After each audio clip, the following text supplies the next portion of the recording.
Aracımız Volvo XC90. Necvos marka ön arka kayıt kamerası bağlandı. DVR H1005 modeli 4K şeklinde.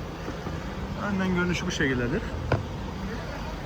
Aracımda arka kamera montalı hem ön hem arka şeklinde.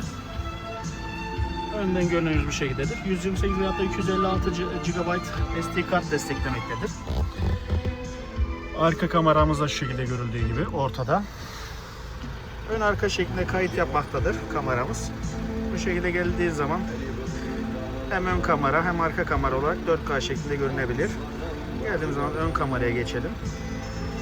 Bu şekilde bir ön kameramız mevcut. Aynı anda geçmiş görüntüleri izleyebiliyoruz. Aynı anda geçmiş görüntüleri de silip hafızasından silebiliyoruz. Aynı anda telefon hafızasına da indirebiliyoruz.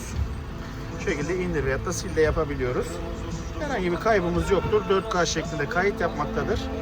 Müşterimize hayırlı olsun, güle güle kullansın.